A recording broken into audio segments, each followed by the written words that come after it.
Scott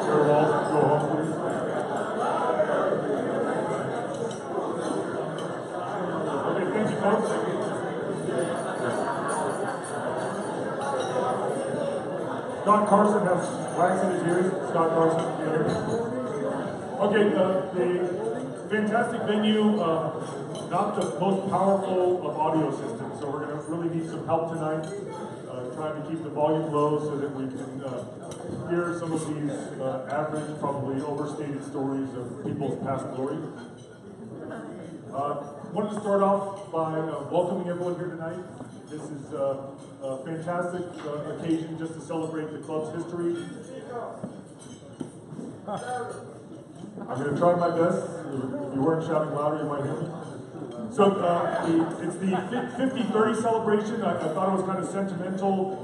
I turned 50 this year, and I played or been a part of the club for 30 years. So I thought that's why I was selected to be MC. It turns out that just 24 other people couldn't make it. So fair enough. I'm excited to be here regardless. Want to do, again, welcome and thank you all for being here.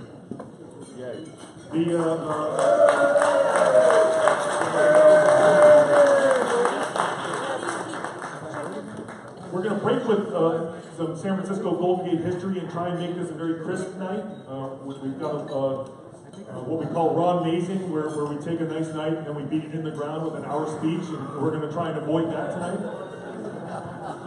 So for those of you that have witnessed that, you know what I'm talking about. So we're going to kick off by just recognizing a couple of folks. So the club has some new board members, and if you're one of those new board members, if you'd be kind enough to stand up, we can just recognize. I know at least Paul Santinelli's here. Any new board members?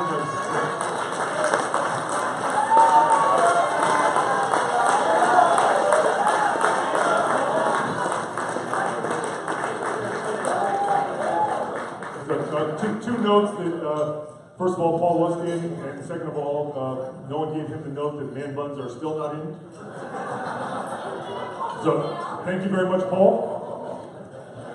And we're going to be acknowledging people throughout the night, but there's one person, or at least family, that actually flew in specifically for this dinner, and I think there's a lot of people that traveled in that really appreciate it. The person that traveled farthest is Pat Cole, and I wanted to thank Pat Cole for flying in from New Zealand.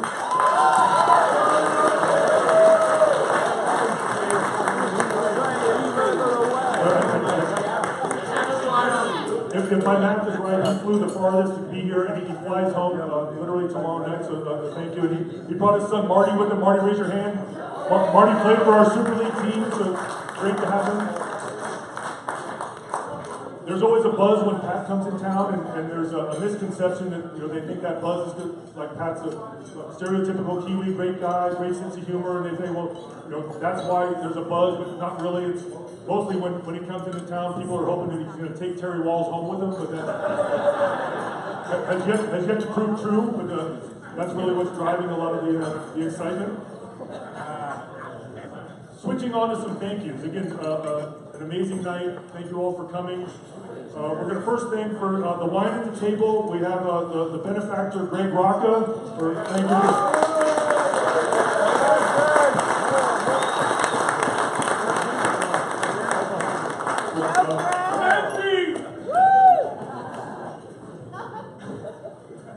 Greg's generosity knows no bounds. We're always very grateful. I'm going to give you two facts about Greg for those of you that don't know him. In his playing days, and I had the pleasure of playing with Greg, when you're on the field with Greg, the scrum never went backwards. And if you've ever been to Greg's house, no one's ever left saying, you know what, I think I can still eat a little bit more.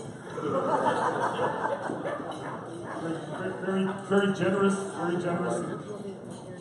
The last person I want to thank for at least our kickoff here is John Garrett for putting together this wonderful event. Thank you very much, John.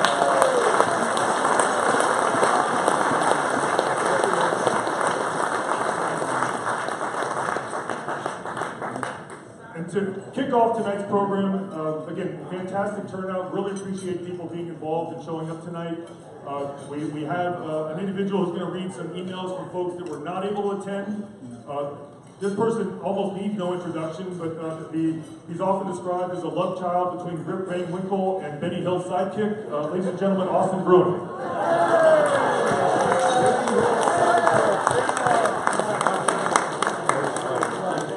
Austin, you beauty! Thanks, I actually prefer a Santa Claus, but there you go. Hello, can you hear me? I can't see you. Well, stand up yourself. I have two notes here that I want to go through from folks. The first one is from Mike Smith, who had a stroke here about 3 months ago, and he sent a note saying, "I haven't missed a major celebration of the club ever. This year is different. Sorry to be missing the celebration of the 50th. I remember the 25th when I was president of the club. John and I want to thank each and every one of you guys and wives who have sent cards, made phone calls, emails, and letters, visited me in the hospital during my illness and now recovery. All the support has helped me and the family immensely to get me where I am now, knowing people care. Cheers to everyone. Enjoy the dinner, and thanks again." Mike Smith.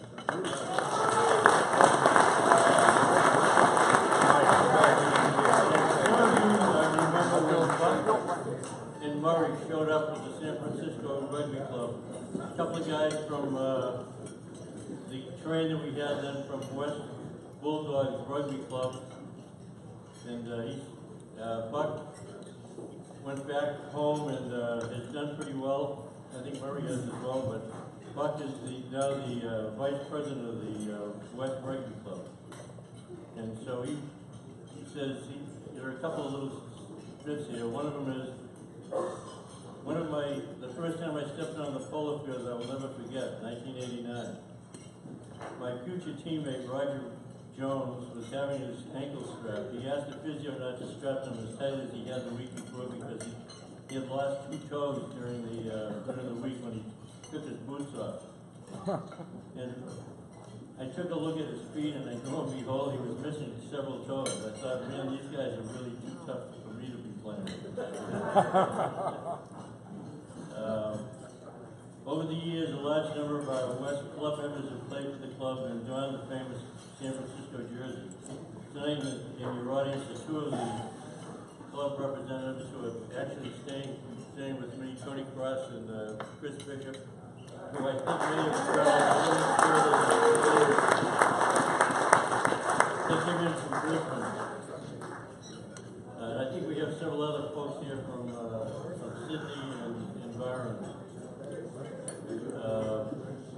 Paul Fleetwood, our coach, who's a member of our Hall of Fame, was also a West coach and player. And to all the boys in San Francisco, lift your glass and have a drink to the greatest game of all, rugby, and to you, all of our mates, past and present. Onward through the fog. That's from Tony Buckley.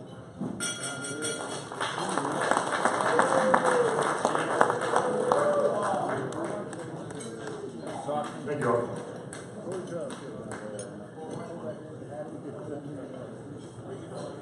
Okay, again, we're going to try and keep this really crisp so folks can go back to telling lies about how good they were.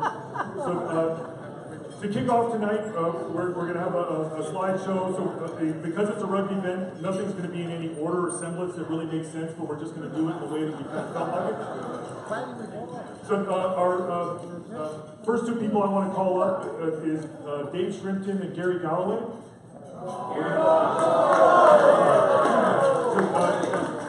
They put together a slideshow presentation that we're going to walk through tonight, covering some of the history of the club, specifically from San Francisco. I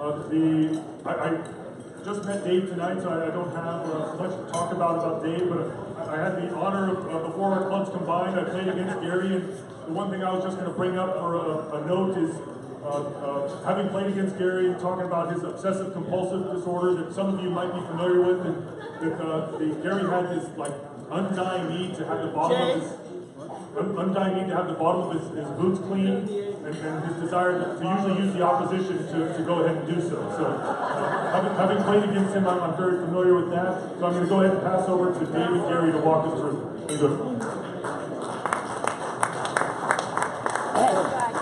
Thank you, and good evening. So I got cajoled into this by John Garrett. One refusal wasn't good enough, so he came back and we wound up doing this. So with my new best friend Gary, and we wrote Jay in to handle the 80s and you handle the 90s, right? And Jay I get the 60s.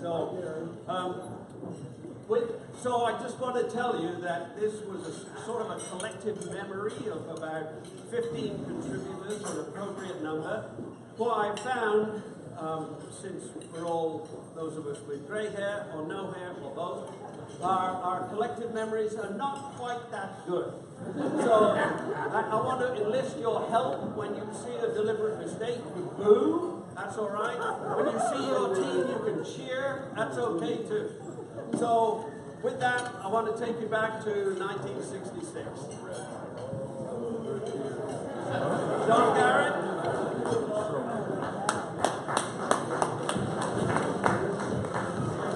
There's not going to be much commentary in this. The slides are going to speak for themselves.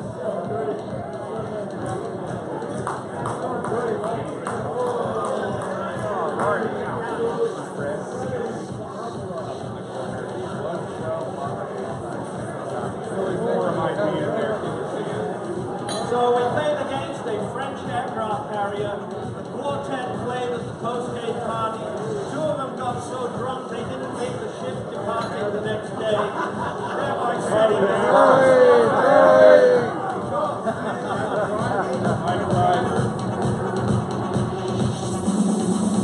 number one in the USA.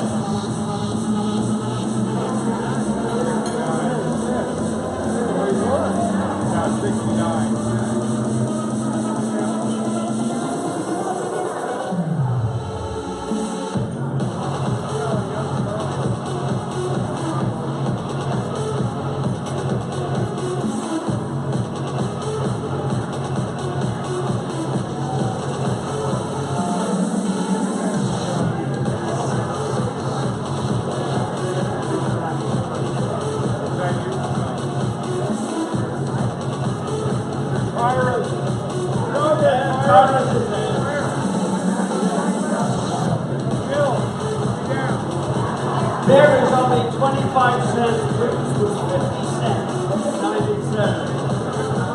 And Garrett here volunteered for this committee and he's still volunteering now. He hasn't started up in 47 years.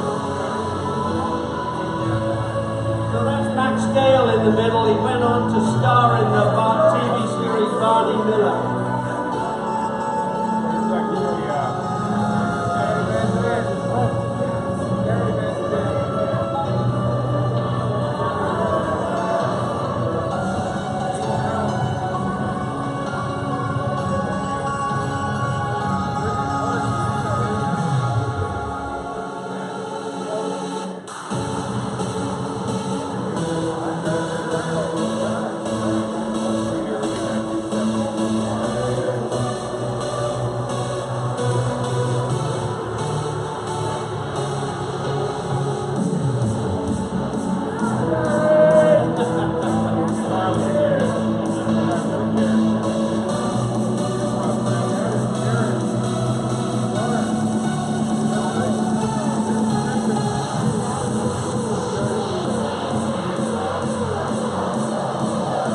Terrible turn.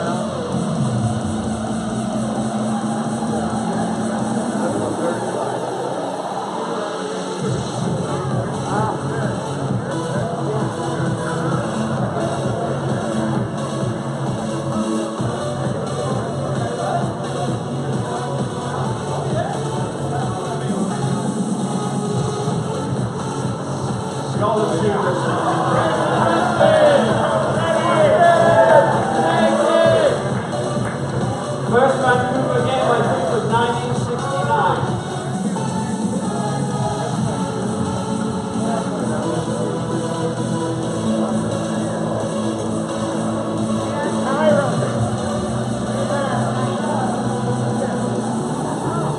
First senior tour, Mexico City.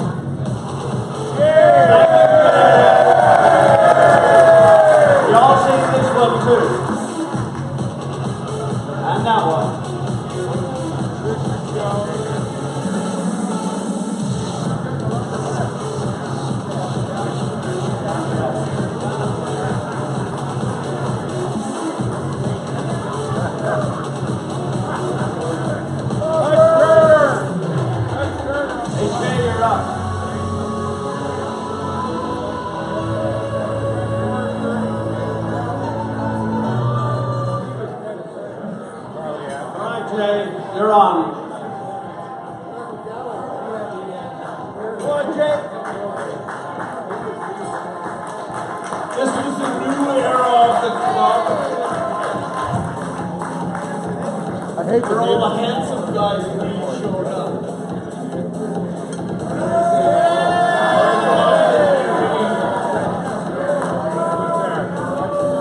Oh my God, it's Tom Scott and Mr. Harris. Look at that. Crossy, you're right in the front row. Look at you. With this George down in there. Oh, there's the Black Assassin to the bottom right. Mr. J.R. Reed. What the hell is this?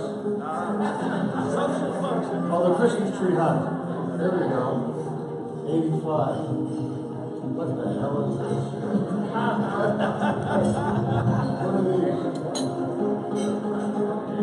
What are these? Look at him. Oh, look at the head of Peter Clark. Exactly. There we go. Cup Championship 1986. PCR drop center. I don't know what that is. Santa Barbara, North Cal. 93 Virgin with the Lions.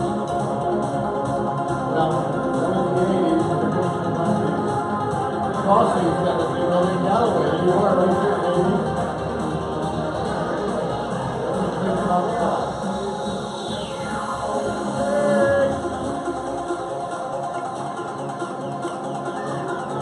Oh my God, is that Dermot Whale on the bottom right? Shit.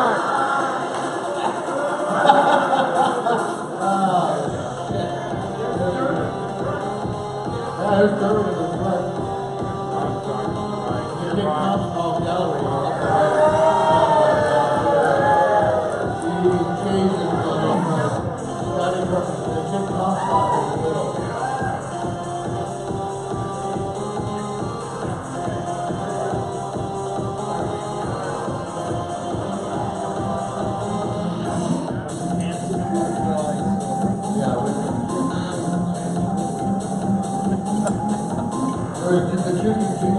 him off in the middle.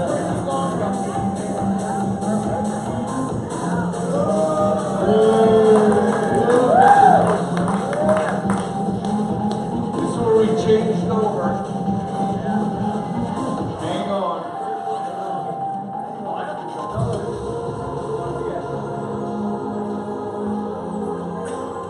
Yeah, went to the dark side. Cody on the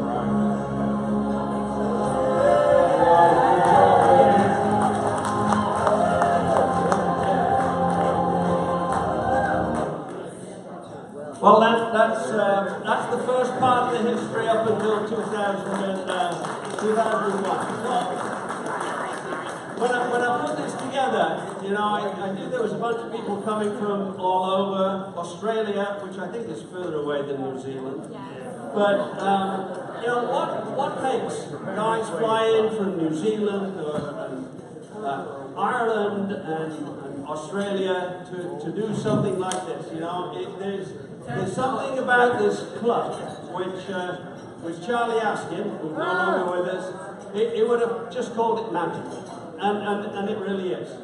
So it's been said that those who forget the past are condemned to repeat it. All right, we're here tonight to remember the past, and it really was magic. And I hope those of you that now carry forward the torch of the San Francisco Rugby Club, I hope you're condemned to repeat the past.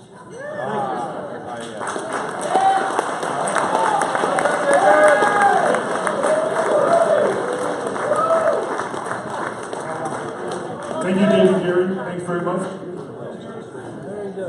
We'll do back on the let's acknowledge some folks here, and people caught it just because it came up, but and I'm probably similar to my you can figure out my geography is not fantastic, but did want to acknowledge at least the only known Eagle here in attendance tonight, Jay Hansen.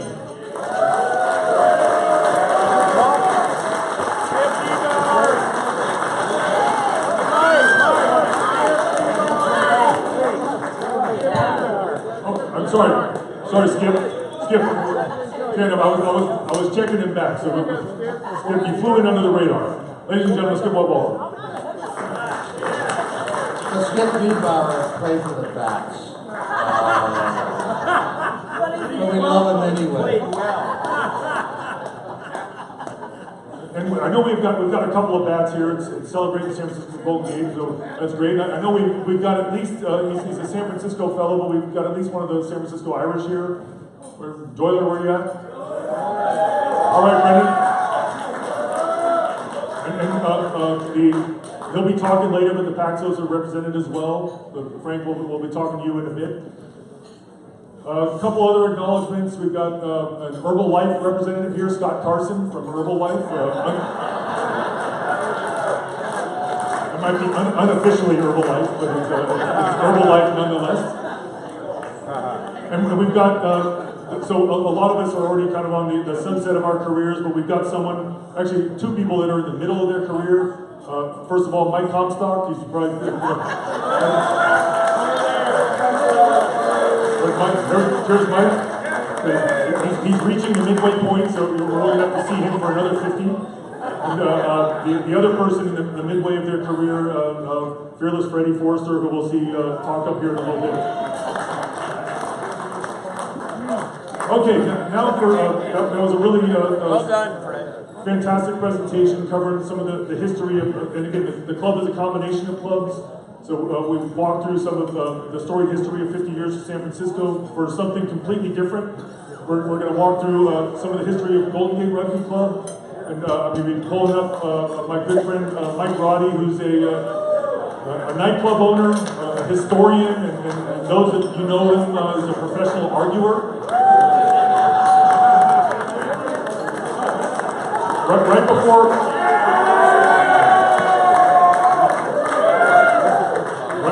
I pass it over to Mike, Mike's, as you may know, Mike's a very shy person, and he did ask me for his speaking tonight, a small promotion that next Friday at La Rocca's Corner is senior night. And, so on senior night, there's going to be $1 off for all high school seniors. So all freshmen, sophomore, juniors are going to still have to pay full price for all their beers. Thanks, Dan.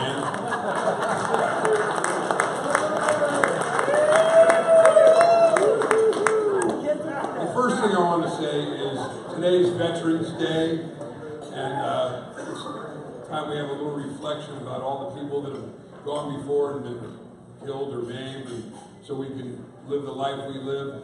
I think we should have a couple seconds of silence, just thinking about the people that we know and our families, and that's a point that I want to make right now. So a little moment of silence. All right. I really appreciate when I go to Australia and New Zealand the way they do Anzac Day. You know, in America it's just kind of a 3-day holiday that falls and no one really thinks about it. But in New Zealand they do a great job with it. So same with Australia. But they'd be putting hubcaps on Subarus if it wasn't for us. We're making a lot of money though, Ron.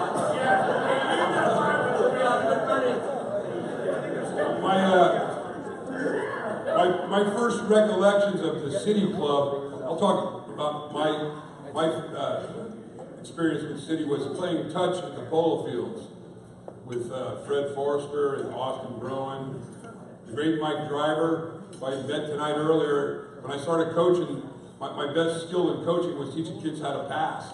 And I swear to God, I learned it from Mike Driver playing touch. That was a lot of fun out there. The great JR, he was always there. He was always a colorful character. We had the memorable players I remember from that period of time were Galloway, Jay Hansen, who could have played anywhere in the world and been a star. Mike Comstock. Austin. What I remember most about Austin was when I was coaching the high school team. I'd go to these different rugby meetings, and they were usually bullshit. You know, it was kind of run by weirdos. And I always liked Austin. I always thought Austin did it for the right reasons. I really appreciated going to those meetings, and I can particularly remember going over when you and Eric Hendrickson ran some meetings, and you know, my hat's off to you, because there weren't that many people around that made much sense in rugby, really. You know, the Dan Hickeys of the world and the people that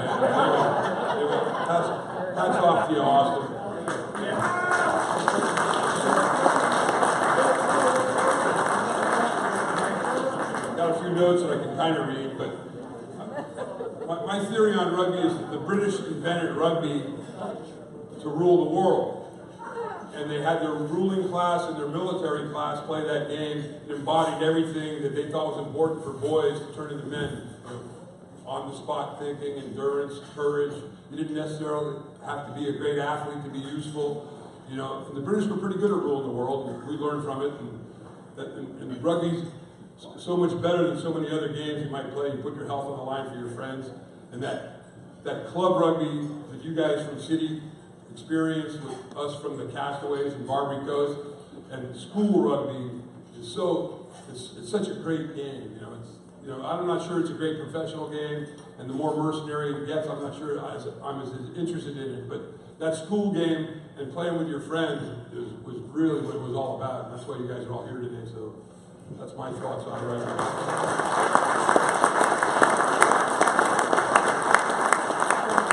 The Castaways, that was our team. That was the team that we were affiliated with.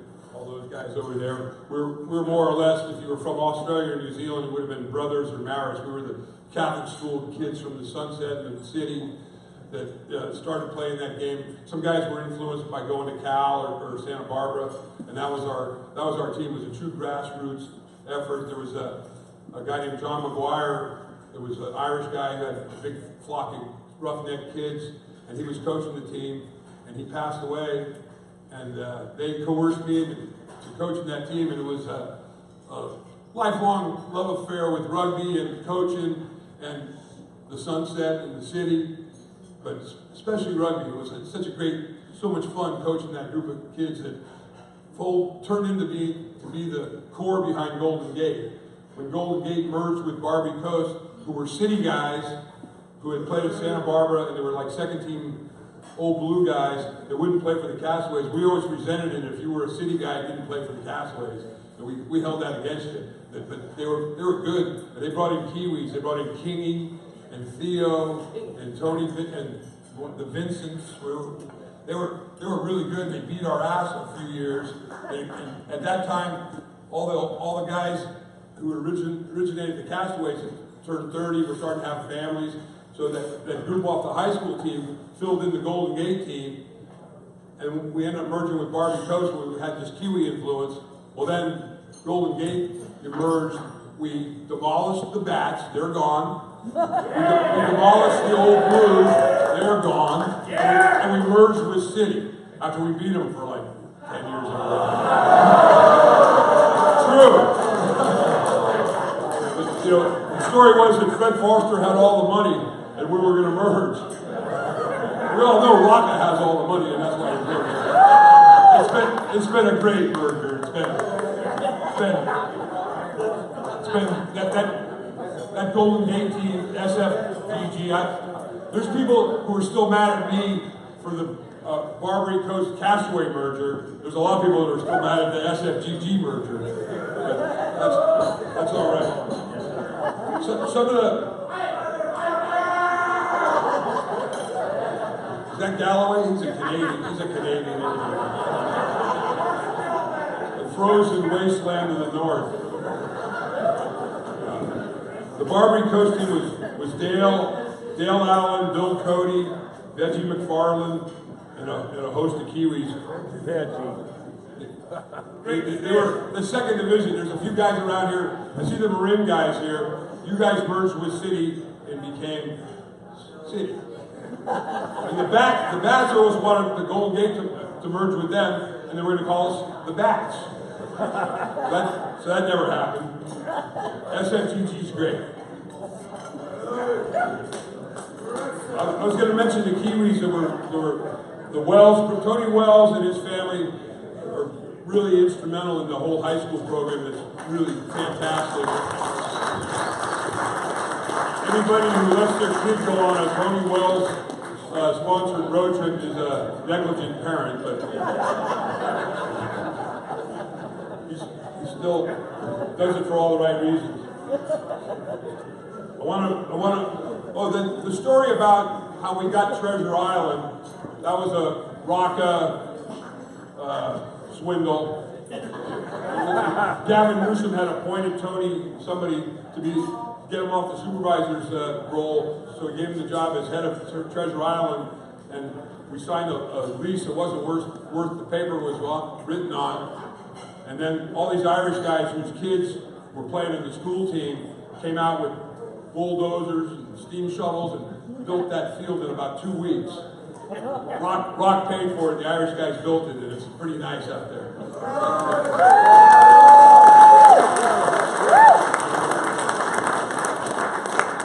I want to remember Ray Sheeran. He was played for the San Francisco Irish.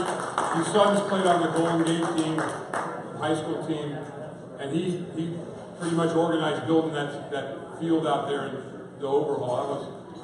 He was a great guy. Did it for all the right reasons, and he died way too young. Wonderful guy. Part of the SF Irish who had a great crew. Anyway, SFGD became the powerhouse team that it is now through the efforts of everybody here, and it was a great club to be a part of, and it's a great game. All right, thank you.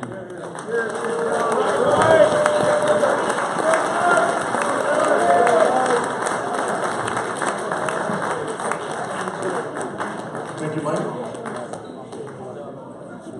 So, taking a second to state the obvious, this is a game about people, and it's more than just about the sport itself. The sport what pulls together, but there's folks that are contributing in all different ways, and it's again, it's why people might have played in a soccer league or a basketball league years ago, and they're not in touch with those people. We have people played 50 years ago, and they're still in contact with one another. So again, an amazing game, and we're all lucky to be a part of it. Before I move on to our next speaker, I was in the back, and Rob Bowen, where's Rob? Raise your hand, Rob. I had the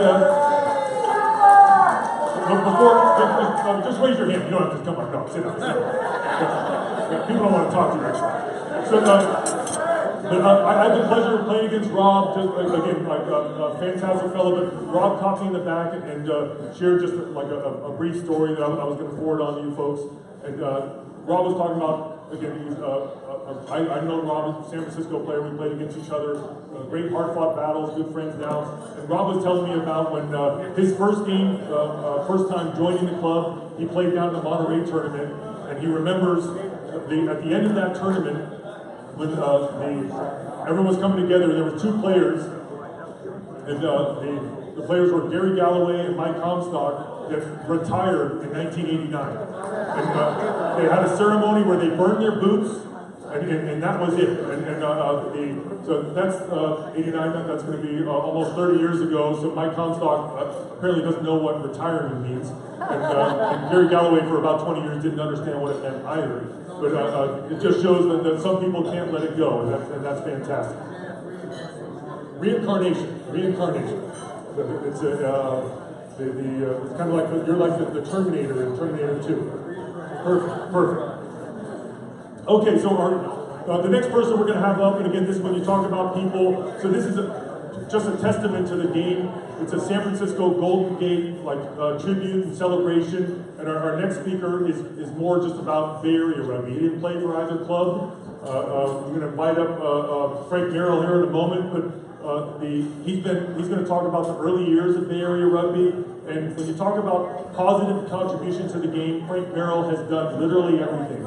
As a player, a coach, he's ended up building fields in Palo Alto now. He's really involved in youth rugby. So, ladies and gentlemen, let's invite up Frank Merrill.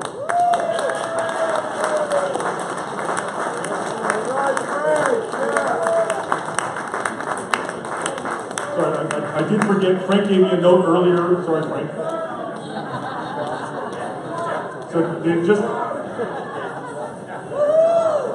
Again, like Frank's someone that's giving back to the game, and he did give me a note earlier that, so just on the topic of giving back, if you go to the Burlingame Family Pet Hospital in the next week and mention the 50-30 dinner, you can get $10 off any neutering of your cat or dog. So, thank you, Frank.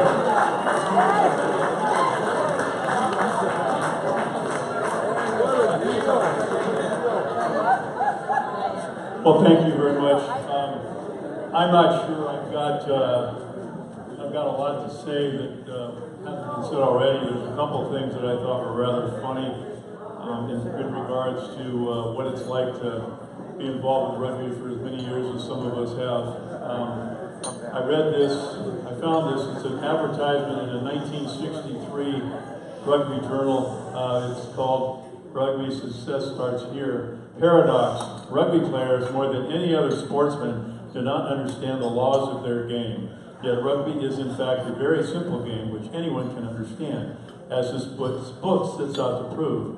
The authors take a law book, which most players have never opened, being convinced that what they don't already know they'll never learn, turns it inside out and explains it from the player's point of view.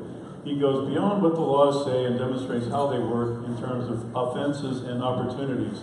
He even gives the thinking behind the laws on the principle that some people fully understand something only when they know the reason for it. Since rugby is an amateur game, remember this is 1963, played purely for the fun of it, the book is entertaining as well as helpful. The style is frank, colorful, blah, blah, blah. But it says rugby players don't know the laws. Wait a minute, back up here. When rugby is growing at a healthy clip all over the world, and the fact that more rugby players don't know the laws than do presents an opportunity rather than an obstacle. Well, I don't know that any of us don't know the rules. So, anyway, having said that, a couple things I thought were rather interesting, being that rugby started in probably somewhere around 1900 in this part of the world. Cal and Stanford certainly had a lot to do with it, and back in the day when they did, it was an important thing. We saw a lot of interesting little facts here. This is the 1914 Cal Stanford lineups for the big game. The couple of famous names in here: Hazeltine. If any of you remember Matt Hazeltine, who played football for the 49ers. This was his father who played rugby at Cal in 1914. The average weights of the forwards for Cal, 172.2 pounds. Backs, 159.2. For Stanford, average forwards, 173 pounds. Backs, 156. So I think we've gotten a little bigger in our day. There's a couple other things that are sort of important. I looked through a number of magazines and I found, in fact, that truly there was some discussion about whether San Francisco was the first team in the country in 1969, and I think I kind of have it on fact. They played their record in 1969 was 8-3. They lost to the Ramblers, the only team they lost to. Any of you guys still remember the Ramblers? Yeah, absolutely. They lost to the Ramblers, but that was it. The Ramblers were in front 6-0-0, and the next team was San Francisco 4-1-1. So some of you guys remember the Ramblers, as I said. The Ramblers, just to let you know, the story of them, this is from the 1966 Monterey Tournament book, formed in 1938 by Clark Congdon. The Peninsula Ramblers are a longtime participant in the Monterey Tournament. 1965, the club had an 11-3-2 record. Some of the names of the 1966 Ramblers: Brick Haley, Phil Perry, who probably should be here because he played for everybody during his day. Walt Gomez, Dave Ulrich, played football at USF, the last football team that ever played at USF. But I wanted to kind of mention one other thing. We talked about how good it was back in the day, and when we were really good, we, Northern California, were really good. 1974, some of the names of some of the people who defeated the Southern California All-Stars, this was the team: Gordy Regal, Stanford and the Denver Broncos; Kit Boxman, Mike Anderson, Bill Armstrong, Jerry Mosher, Jerry Walter, Terry Buchanan, Floyd McGoy, Lauren Taves, Cal Berkeley and the Pittsburgh Steelers; Jerry Woods, Cal; Jeff Seavey, Cal Berkeley and the Chicago Bears; Blaine Nye, Stanford and Dallas Cowboys; Bill Owens, Sac State; Eric Swanson, Mickey Ording, University of Oregon and LA Rams draftee; Jeff Hollings, Tom Blanchfield, Raul Ramos, Jack Schultz; Stanford's MVP in the 1971 Rose Bowl; Rich Hendricks, Ned Anderson, Carl Eckern, Kim Lawyer, younger Clipper, J.D. Deschler, Laird Eichmeyer. Just to let you know, Laird Eichmeyer, I don't know if any of you guys see him, but I looked in an old, he should be in his 80s now, which is hard to believe, because that was the hardest man that ever lived. On and on. But I would like to finish my little part of it by mentioning Mike Smith again. I have one of my Manila teammates. I played with the Paxos, with Palo Alto and the Paxos for quite a number of years. And also played overseas in the Philippines, played Southeast Asian rugby. Robin Stevens, raise your hand, Robin. He's the guy wearing that horrible, ugly jacket back there. He's a member of the Rhinos. But we both had the distinct pleasure of playing rugby with Mike Smith. And Mike was our number 8. Robin was, I was second row, and Robin was the scrum half. Mike Smith always took the approach of get your retaliation in first. And so, as a result, when the seniors came to Manila in 1979, who started the fight? Mike Smith. And it was a pretty good, where's Bill? Bill Tan and I were trying to figure out who Mike Smith was fighting with, but it ended up being an all-out brawl. And in the middle of the field, I can't remember, I think it was probably, I don't know, I can't remember, calling the car, somebody said, look, are we going to fight or are we going to play rugby? And everybody kind of looked at each other and said, we'll play. So that's it for me. Thank you.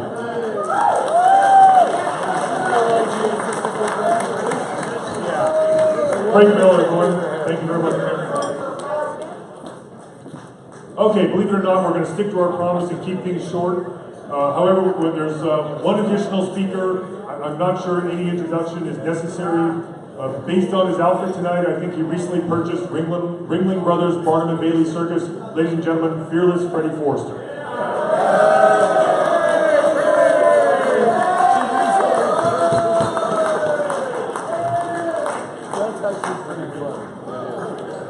Here he comes.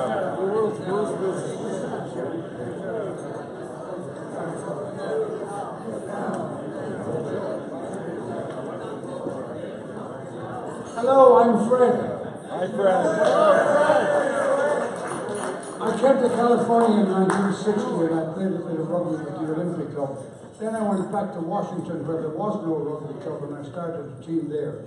And 4 years later I came back and the Olympic Club was thriving. They had about 100 players out there and they could only pick 2 teams. So a few of us got together and we met down at Harrington's Bar on Front Street and decided to start a team called the San Francisco Rugby Football Club.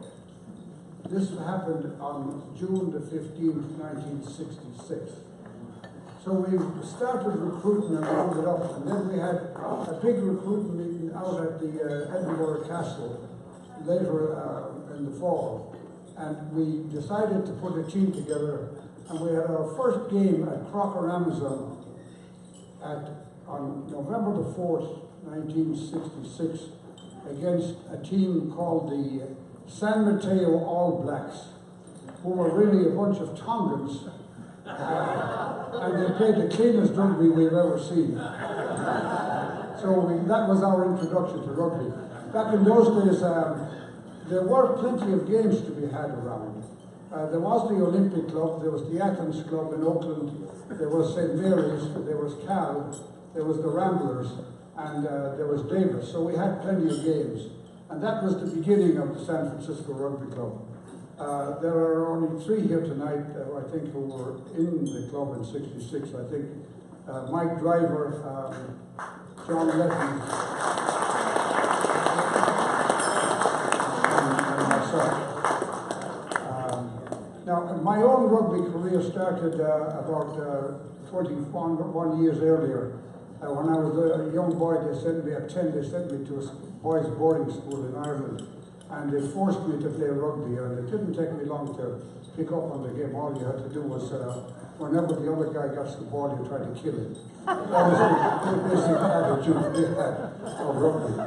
And I'm happy that to be here after 51 years. By the way, Victoria and I went to Washington 4 years ago, 1963, to celebrate the 50th anniversary of the Washington Rugby Football Club. And it was a delight to be there and to see the way that thrived.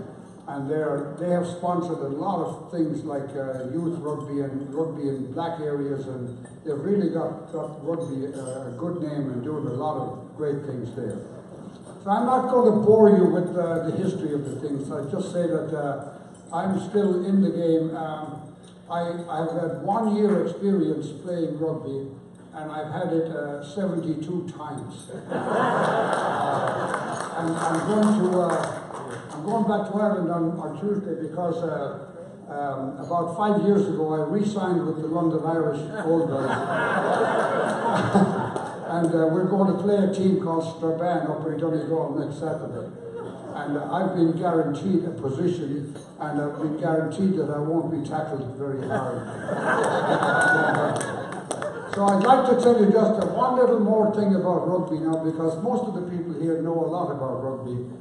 And I want to tell you a little poem that you may or may not have heard. It circulated the internet about 6 or 7 years ago, and I picked it up and looked at it, and I said, maybe I can memorize that thing. So I read it a couple of times, and then I remembered it. So for what it's worth, here it is. Why the hell you played the game. When the battle scars have faded and the truth becomes a lie, you've played rugby half your life and you often wonder why. Now the rucks are well behind you and the man that ran now walks. It doesn't matter who you are, the mirror sometimes talks. So take a good hard look, old son. The image isn't great.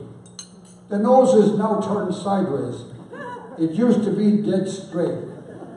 You're an advert for arthritis. You're a thoroughbred gone lame. And you ask yourself the question, why the hell I played the game? Was there logic in the head knocks, in the bruises and the cuts? Did common sense get pushed aside by manliness and guts? Did you ever stop to wonder why your time would often pass in a pile of twisted bodies with your head on someone's ass? With a thumb stuck up your nostrils, scratching gently on your brain, while an overgrown Neanderthal rejoices in your pain. It may be worth admitting, but with some degree of shame, that your wife was right in asking, why the hell you played the game? So you'd often rock home legless like a cow on roller skates, after drinking in the clubhouse with your low-down drunken mates. In the morning, check your pockets, not a solitary coin. You drank your Alka-Seltzer and put ice packs on your groin. You copped the Sunday morning sermon about boozers being losers, and you limped like Quasimodo with a half a dozen bruises. Yet your urge to drink a pint or two and curse the brewer's name would always beg the question, why the hell you played the game? But when every wound reopened and you grimly reminisced, comes the most compelling feeling yet. God, you bloody miss it. Since you first done up your laces and tightened every stud, a virus known as rugby has been living in your blood. When you dreamt it, when you played it, and all else was second fiddle, now you're standing on the sideline, but your heart's out in the middle. You played season after season, and when each new season came, there must have been a reason why the hell you played the game. Now, wherever you may travel, you can take as expected. There's a group of people like you, hopelessly infected. If there's a teammate, then you'll find him like a gravitating force, with a common understanding and a beer or three, of course. And as you stand there telling lies, just like yesterday, old friend, you know that if you had a chance, you'd do it all again. You see, that's the thing with rugby, and 'twill always be the same, and that, I guarantee, is why the hell you played the game. Good night.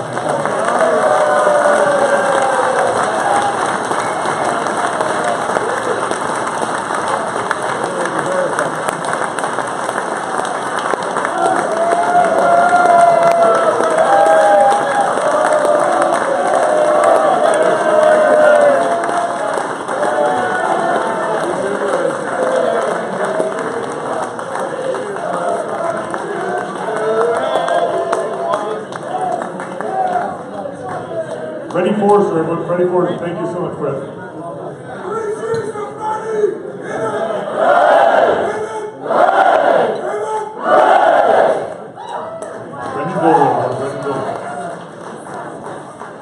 Okay, Freddie, fantastic finish to a great night. Liberace called, he wants his jacket back, but outside of that, we're two announcements to close the night. We'll let all you folks get back to your storytelling.